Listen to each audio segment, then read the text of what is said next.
Welcome to the JP8 Report. This is James Pierce with the JP8 Report, episode 251.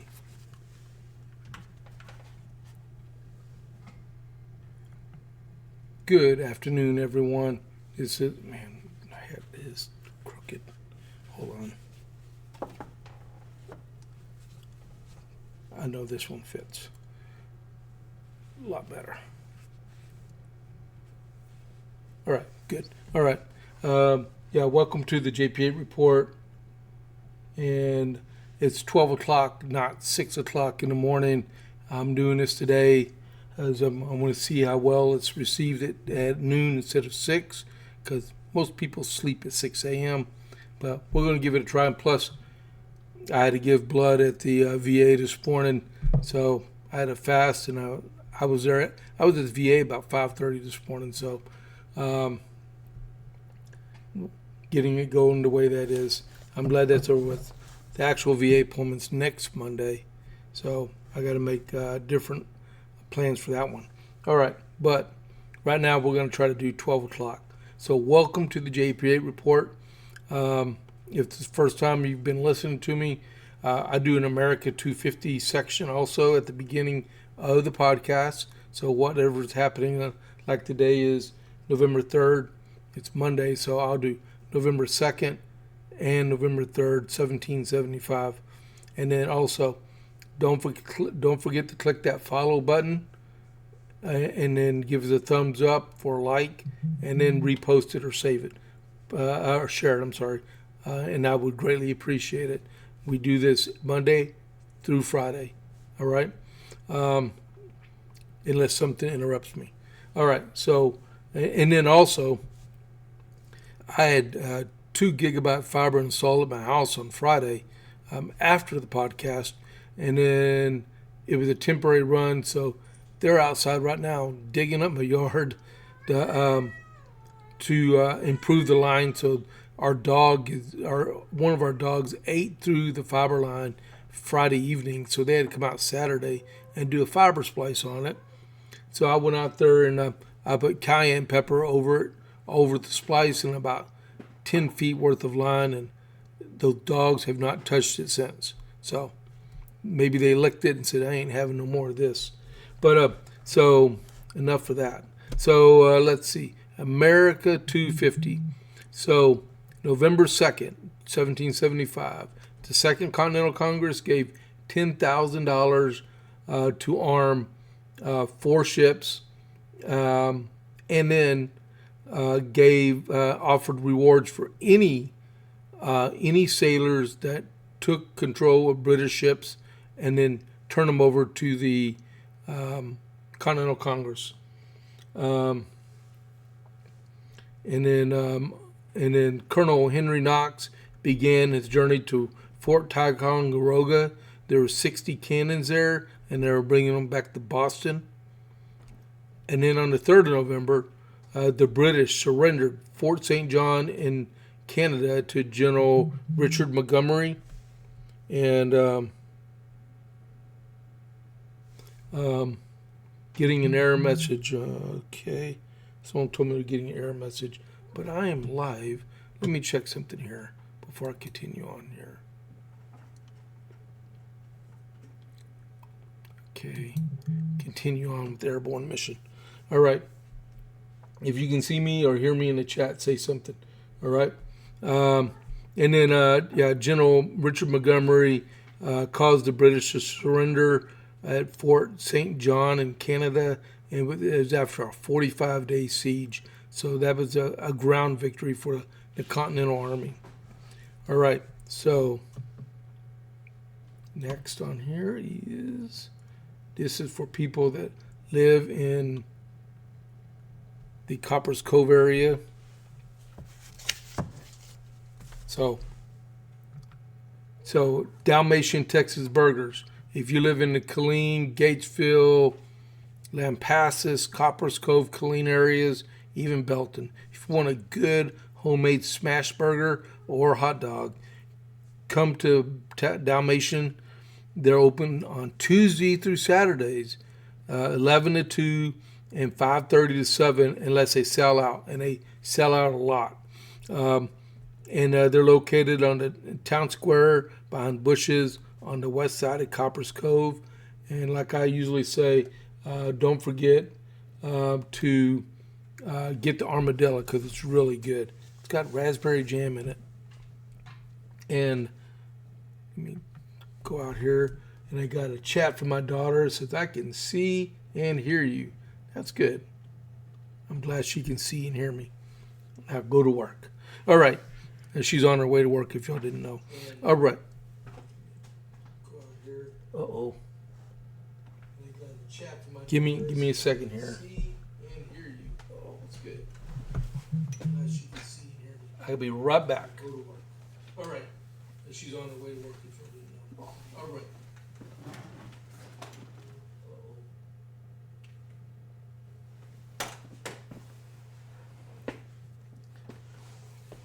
I apologize for that.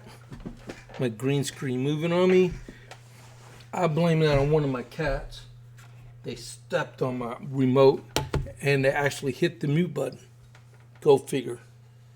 Okay, so I'm back. All right, so onward to the JP8 report. Can't believe that happened. Okay, so let's see. First thing is on Wednesday, I'm sure some people have already heard this, but the Supreme Court is going to hear a case about from two people called VOS Selections. Tell you cats, I'm going to take y'all out. Cat's playing with my green screen stand. Let's see.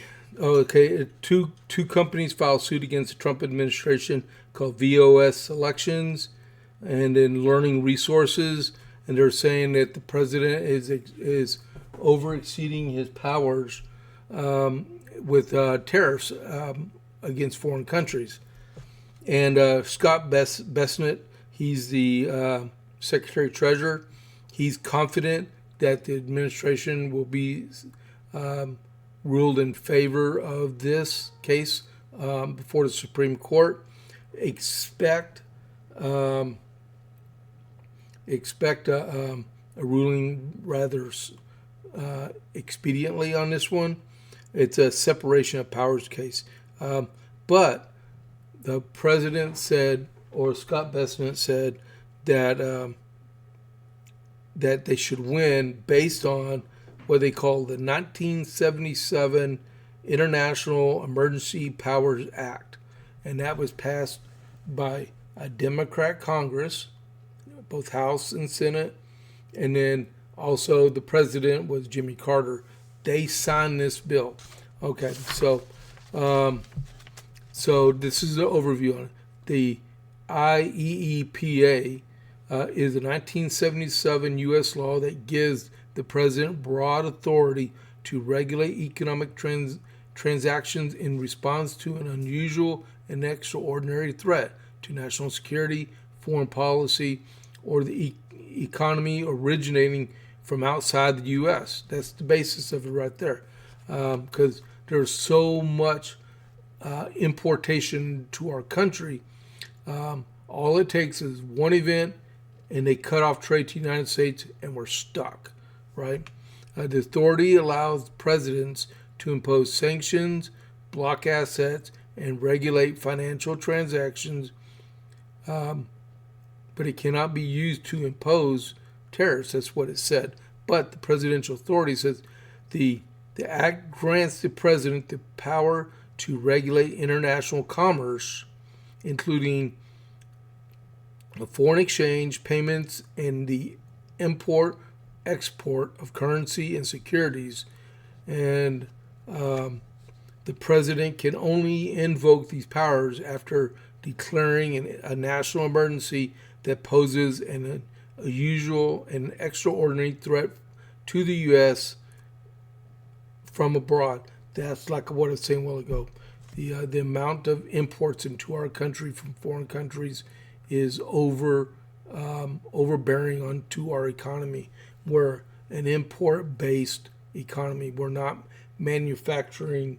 We're not manufacturing heavy goods, industrial stuff anymore, like refrigerators and pipelines and all that stuff. Is that cheap steel and stuff you see from China that they're trying to keep from coming over. Even our medicines.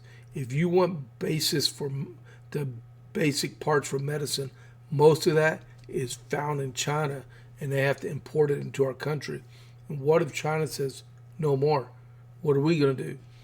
What Dan Bongino was saying before he went off to be the deputy director of the FBI was that within 30 days of economic blockade on our country, okay, we will be fighting each other or dying because we don't have medicine to sustain our lives. This is what the president is trying to change in our country and made us self-sufficient on ourselves instead of on others, which I fully agree with. All right. So that case will be heard on Wednesday, right? So might have to watch that one. Watch it be at noon, so I can't do this, right? So the next thing is over the weekend there was on Friday there was some people that was arrested in Dearborn, Michigan. The Kesh Patel was saying there was an imminent terror attack that was about to be launched onto the United States, and it was in Dearborn, Michigan. But the two guys were arrested. So I'm going to read a little bit of this, right? And I'm going to read part of the affidavit, the arrest affidavit. So two Michigan men have been charged in a full ISIS-inspired terror attack that allegedly would have involved a massacre in a Detroit suburb on Halloween. Well, really, it was the 1st of November. According to an FBI affidavit, Muhammad Ali of Dearborn, Michigan, and Majid Mahmoud are accused of plotting to launch a terror-inspired mass shooting codenamed Pumpkin.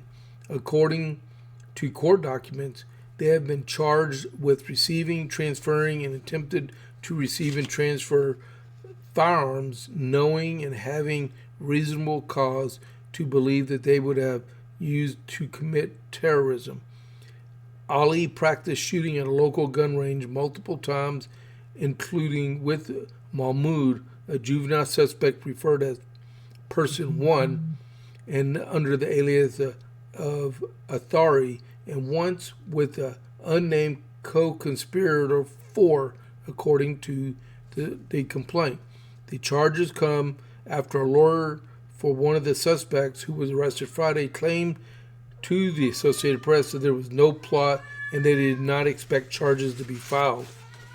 In one exchange intercepted by law enforcement, according to the affidavit, the unnamed juvenile suspect allegedly insisted that the attack should take place on a Halloween, not on a later date. So, in his quote, "So y'all, I talked to my brothers, and we are going to do Pumpkin," he allegedly told Ali. "I talked with co-conspirator 4, co-conspirator 5, and they said it is getting bad, so we got to do Pumpkin, y'all." All right? That's what I'm going to read on that part. And then, United States District Court criminal complaint. Complainant in this case, state that the following is true and to best of my knowledge and belief.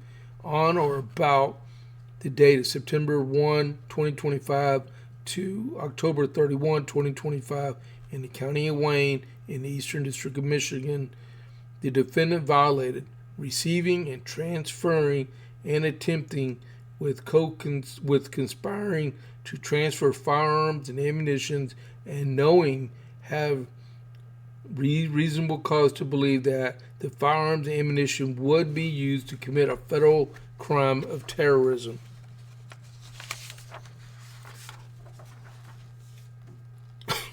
I, Nicholas Check, being first duly sworn, hereby state as follows.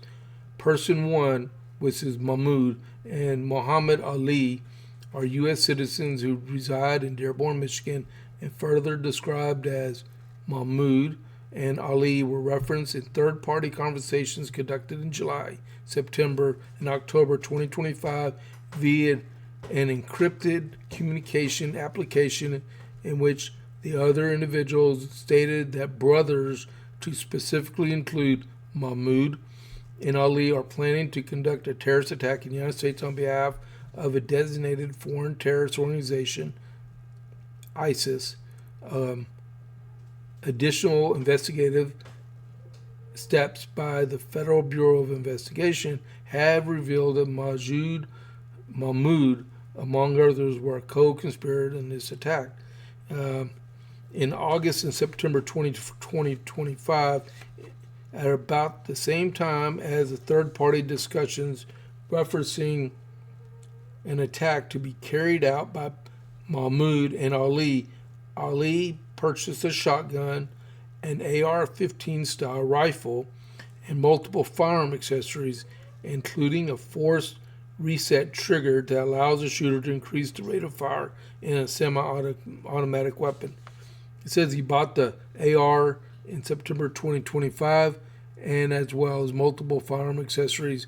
And then in October, he purchased 1,600 rounds of ammunition that could be used in ARs that he and Ali had purchased. Now, the kids said they weren't really planning to do this. If they weren't really planning to do this, why would they buy 1,600 rounds of ammunition? Why would they buy an AR-15 plus pistols plus shotgun? It just came out just a second ago, right before I came on the air, that they were planning a Paris-style attack, and they were going to go in and shoot up bars and clubs. And all they were part of radicalized on the internet. They're from, they're Muslim. Why would they go shoot up a Muslim neighborhood? Because if you didn't know, Dearborn is like the Muslim capital of the United States. You look at Dearborn, you look at Minneapolis, and you look at Nashville. Those are the heaviest populated Muslim areas inside the United States. Okay, I'm not saying they're bad, but that's where they usually immigrate to when they come to the United States, right? But they were planning to do an attack in Dearborn in the name of ISIS. They need to be held without bond.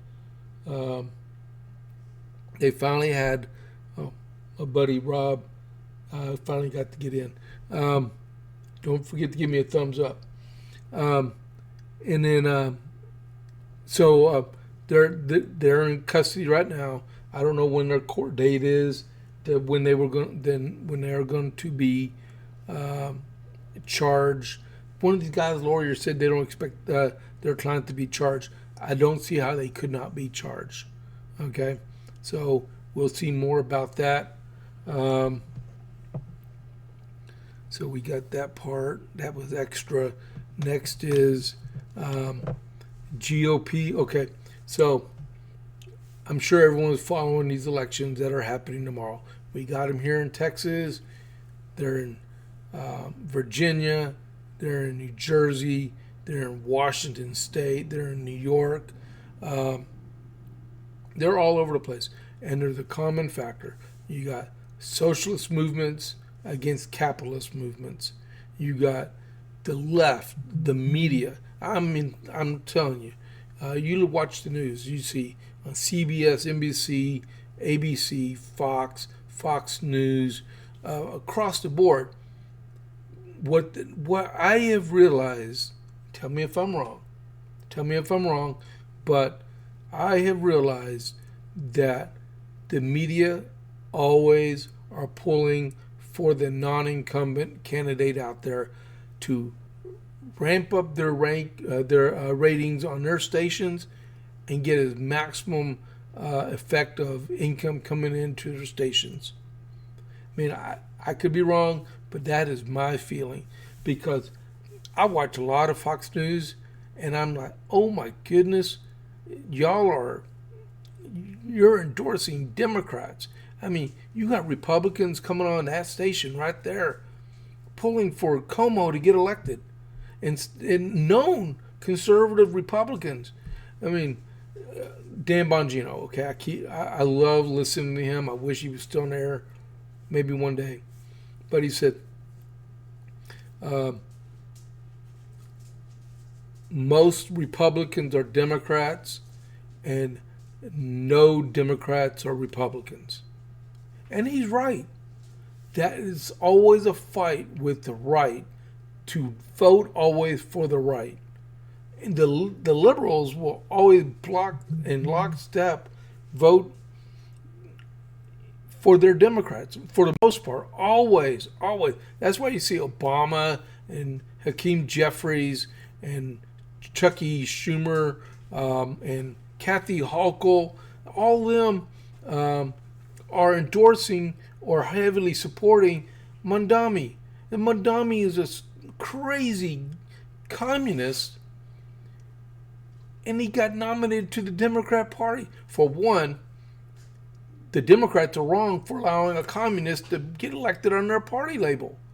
Two, what's his name?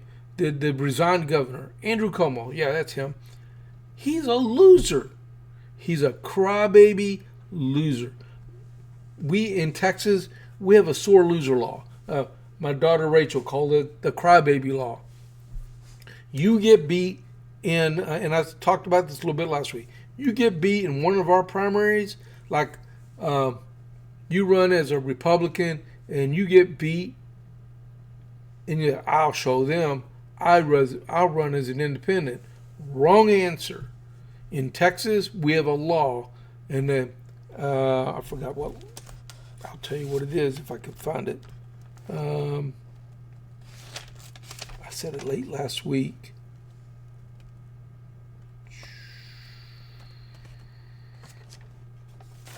Maybe it's on this page. Hold on just a second here. Can't find it. Okay. I think it's Texas Election Code 095 or something like that. I wish I had it on me, but we have it. It's called the sore loser law. If you are like a Republican and you get beat in the primary, you can't turn around and say, I'm going to run as an independent. It's against our law. Same thing. If you're on a Democrat primary and you get your butt stomped in a primary, and you say, well, I'm going to run as an independent, or I'm going to run on the Green Party or something like that, or you can't. It's against our law to do that because you're a sore loser. You legitimately got beat. So like Curtis Slill was talking about on the news yesterday, you have Mondami, which really is a communist, but he won the Democrat primary against Andrew Cuomo and Eric Adams, okay? And so what do? Well, I'm an independent now. So now they continue to saturate the voter pool. So you got multiple Democrats running against each other, and you got Curtis. Curtis is the known Republican. Republicans that are, especially if you're elected Republican, you vote for Republicans. If not, I call you a rhino. If you are an elected Republican, your duty is to support your party. Now, if you're Joe Schmo out there, average voter every day, you're going to vote who you want to vote for. But if you're elected, it's a different story. All right? You should fully endorse the people or convince them to get out. All right? They're not doing anyone a favor by splitting the vote like that. But that's the way I see it. But let's see what else. Oh yeah. So what we got coming up, the big elections are the New York City Mayor's race. If you're a Republican, you should be voting for Curtis Sliwa. We invite Democrats to come over and vote to help him get elected. And then we have Miss Sears, Winsome Sears in Virginia. She's running against Abigail Spanberger. She's she needs people to get out and vote. And so, same thing with Jack Ciccarelli. He needs people that are Republicans to get out and vote for him tomorrow. Hold on just a second.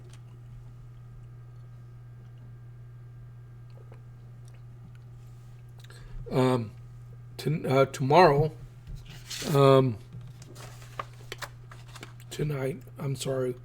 So the Trump administration, not their administration, but their campaign arm, and the Republican National Committee are going to dump like $500,000, I think it is, into those states. Oh no, $1 million. $1 million. Okay. So I'm going to read this. It says the political operation of President Donald Trump has moved, and this is on from Newsmax, has moved millions of dollars into voter turnout efforts in the upcoming November 4th gubernatorial races in New Jersey and Virginia, underscoring the significance of the contest as the early indicators of the president's standing in the Republican Party's viability in traditionally Democrat strongholds. The White House-backed campaign apparatus tied to President Trump is reportedly deploying $1 million plus micro-targeting efforts in each of the two states. So $1 million in New Jersey and $1 million in Virginia, aimed at mobilizing Trump supporters and other Republicans who might normally skip off-year elections. You should never, as a registered voter, miss voting. Tomorrow morning, myself and my wife are going to go vote. So when you see me on my when you see me on my what do you call it, on my podcast tomorrow at noon.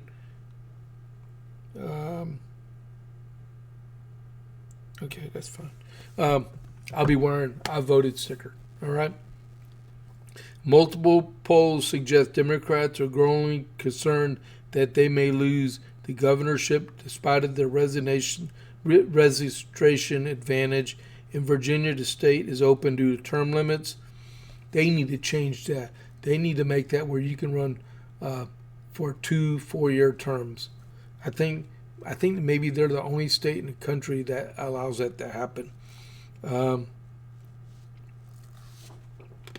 Republican strategists inside Trump allied efforts continue to argue that New Jersey and Virginia races are a glimpse of the voters' attitude 10 months into Trump's second term. The logic is that the strong performance would boost Republican morale and set favorable conditions ahead of the 2026 congressional contest. And then obviously the Democrats are pushing back. They added $500,000 because they don't have a lot of money. All right, and then so it's important if you are able to get out and vote, especially like here in Texas, we got like here in Coryell County, which I'm going to talk about. We have constitutional amendments, we have a school board, and we have a school bond, right? But it's always important because if very few people vote, like right now, I'll tell you right now, the Coryell County early vote turnout, through all the turnout, early vote was 8.86%. That means out of 49,000 registered voters in Coryell County, we had a total of 3,970 people vote. That's all. That's going to determine the future of our state, right? That means we really need to get on the ball and make things happen, all right? This is day 34 of the Schumer shutdown. So elections matter. we don't have a filibuster-proof majority in the Senate. They are what is upholding our ability, not upholding, preventing our ability to move our budget and our country forward. They're blocking the approval of a continuing resolution to open up the government, right? And it's all over with these COVID era Obamacare subsidies, right? Where the vast majority of it are going to illegals anyway. And it's a false set of support that everybody thinks is really going to help them out, but it's not. They were false, fake securities with the American Rescue Plan through the, what do you call it, the Inflation Reduction Act, which is what the official name of it is called, right? But it was temporary money. It was temporary money. You never, when I was at the college, we learned that my fiber guy is actually, hold on just a second. Okay. Yeah, he's back there working on the fiber. You never spend temporary money on permanent things, right? So that was one thing that they were using temporary money to plus up Obamacare, right? And that's a no non-starter. You don't do that. There's no vote today. They're back in session tomorrow morning. Tomorrow morning will be day 35. It'll tie the longest stretch of a government shutdown in the history of our country. SNAP right now is partially funded as of 12 o'clock today. They didn't say in the news that I was just listening to how much was going to be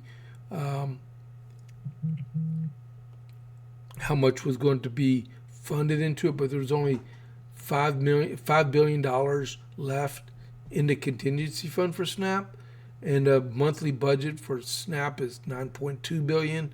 So we don't know where the rest of that money is going to come from, and this stems from two judges, one in Rhode Island, and I believe the other one was in Connecticut, that said that the president had no choice but to fund SNAP. Well, this is a scenario. You take all that money and you fund SNAP, and then a natural disaster happens. What do you do? You know, we have some very, very, very rich Democrats out there, and I don't see them writing a check for $9 billion to fully fund SNAP. That's crazy. That's crazy. There's no money. There's no money. There's no money. There's no money. EPA is out this week. No Environmental Protection Agency is going to be able to function because they'll be totally broke. You have soldiers that they're next Thursday, next Friday, the 14th, they get paid. Only if the government is up and running, right?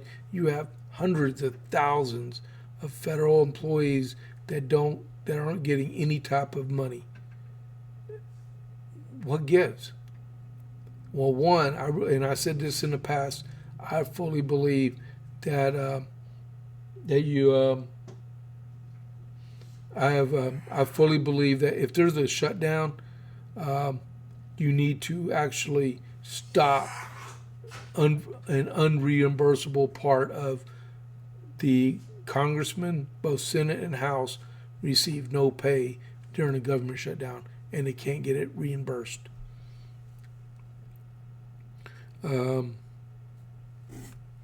See, and then let's see, where are we going at? We're at 35 minutes, man. Governor Newsom, I like that. It says Biden could have served until 2029. Does anyone in the chat believe that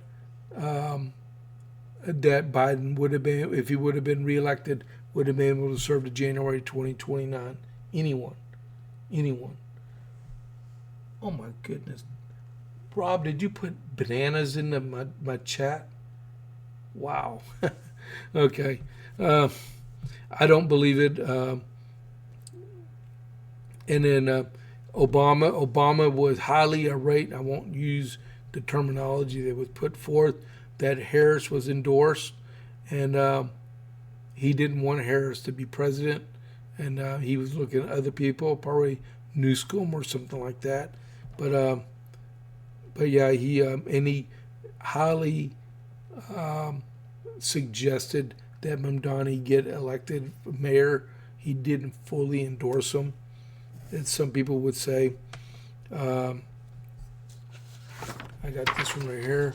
Judge Rosenberg. If you know who Joe Rosenberg is, James Rosenberg, Bosenberg. Why did I put Rosenberg? Okay, so this came from PJ Media. Judge James Bosenberg's chickens may be finally coming home to roost. The Obama-nominated chief judge of the U.S. District Court in D.C. now faces impeachment articles from up-and-coming rising star Congressman Brandon Gill from Texas filed impeachment articles against him, thanks to what he did in Operation Arctic Frost and other court cases he has been instrumental of going against the president in. So, as you know, it's got to go before the House. It's got to be passed in the House. Then it goes over to the Senate, and then you got to get past filibuster or cloture, and then a simple majority to be able to get conviction. Right? Let's see what's on this second page. I read through it really quick. Keep seeing this fiber guy. I think he might be trying to text me.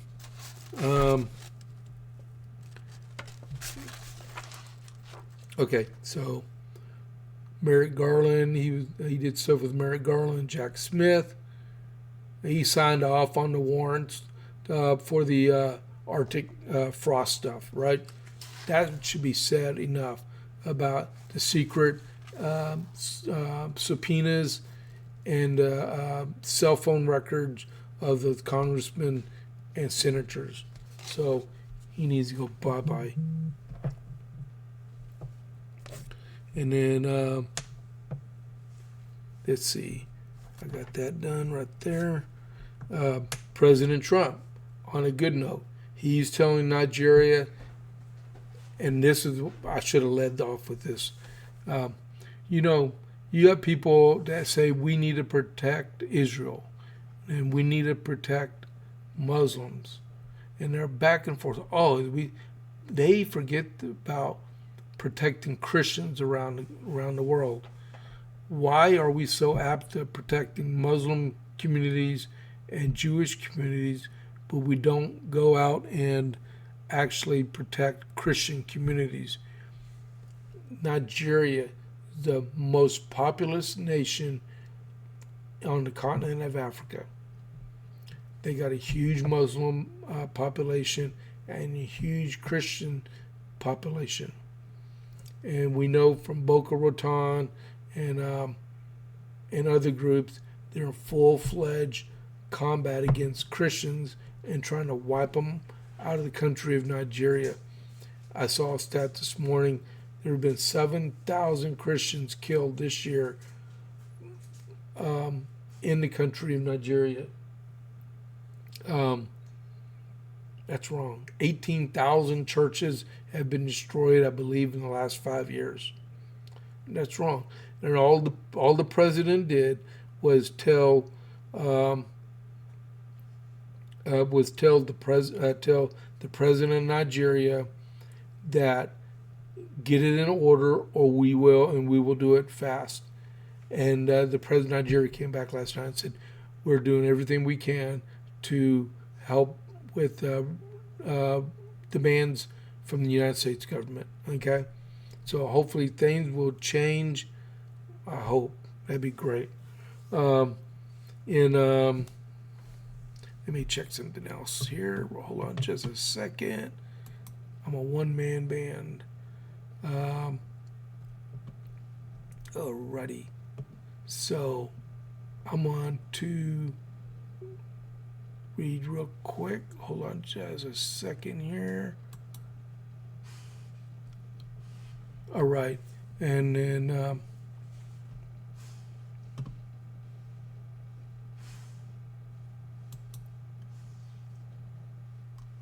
I'm trying to make something work. And is it working? I think my computer is too slow.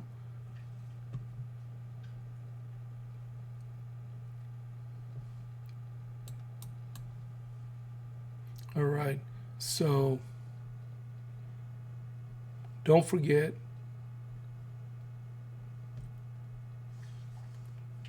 I can't get it. Oh man, okay.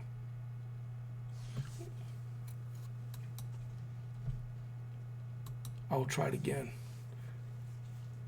Find them $1,000 a day. I like that. All right, let me get back to the rest of what I'm doing. I got this one other part back in Texas. So, so on early vote final, I was talking a little bit about this a while ago. In Texas, early vote ended on Friday, and 1,432,022 people voted, which is a 7.75% turnout. Coryell County had 3,970 people, which was 8.86% turnout. And in Copper's Cove Independent School District, out of that 3,970, there was 2,838 people that voted in the early vote, and that included school board and the bond, right? So one thing we found this one PAC that's helping with the bond issue, and it was originally called a CCISD Students First PAC, but obviously we were looking into it, and then we found out at the last second they had changed their name to Vote Yes CCISD PAC. I don't know why they would want to change their actual name, but they did. But they spent, check this out. Well, not only did they get a $3,000 donation from a contractor that works inside the school district, they also got a donation from the school board president and one of the school board members, right? And then they turned around and spent $5,000 on consulting with this one person, and then also paid her $2,200 in advertising for yard signs and marketing stuff. I might just put this on my stuff tomorrow, but answers need to be come out of this. And they're required to do a 30-day campaign finance report. There was no action going on, so all their stuff obviously happened after the 30-day report, right? And then on the 8-day report, that's when we found out about the $2,200 and then the $5,000 consulting. But we're seeing them advertise all their web pages, Facebook advertising, and a huge billboard they got going on in town. So, but they won't have to register that until 15 January. So I'll be looking for that when it comes out. Now, the last thing is this coming Saturday on my birthday, right? On my birthday is November 8th, and it's the first day of filing for the Republican primary in the state of Texas. All right. Filing goes from 8 November to the 8th of December, and the primary day is March 3rd. Here in Coryell County, we're going to do from 9 to 12 at Little Tex Restaurant in Copper's Cove, and then 1 to 4 at the feed mill on the west side, the western side of downtown Gatesville, right? And so if you are running for county office or anything like that, show up with your money or your petitions, and let's get ready to do stuff. All right, I'm going to hang around when they do this because I want to get a little bit of experience with that. I might take a couple of videos too. So that is the JP8 report for the day. I probably could have been a little bit more organized, but with this fiber guy running around out here, I'm surprised he hasn't cut my actual feed on my redundancy. I'm using Spectrum as redundancy for right now until my fiber. I'm getting T fiber put in 2 gigabytes. Right now the fiber is down because I can see the modem over here. It's red, but well, it'll get better. It definitely will get better. And then I had the VA appointment this morning also. All right. So, any other questions? Anybody got any questions for me inside the chat? Going once.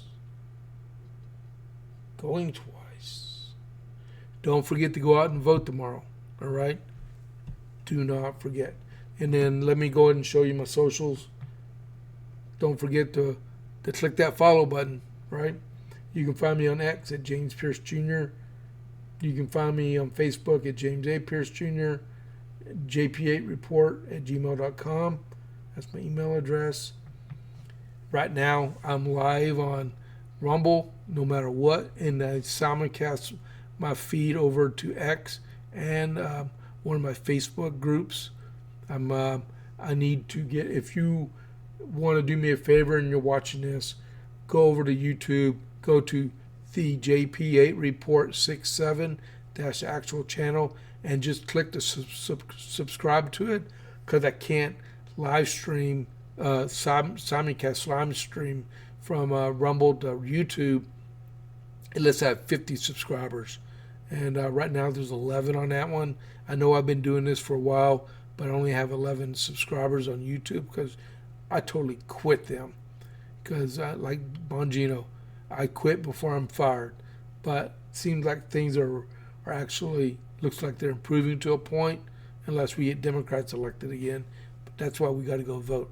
But the JP8 Report 67 is the YouTube page. Go in there and click that subscribe button and build those numbers up so we can start live streaming on there also, okay? So nobody asked me any questions. All right. So with that being said, thank y'all for listening to the JP8 Report. I'll see y'all tomorrow at noon, right? And I will catch you on the flip side. I'm out.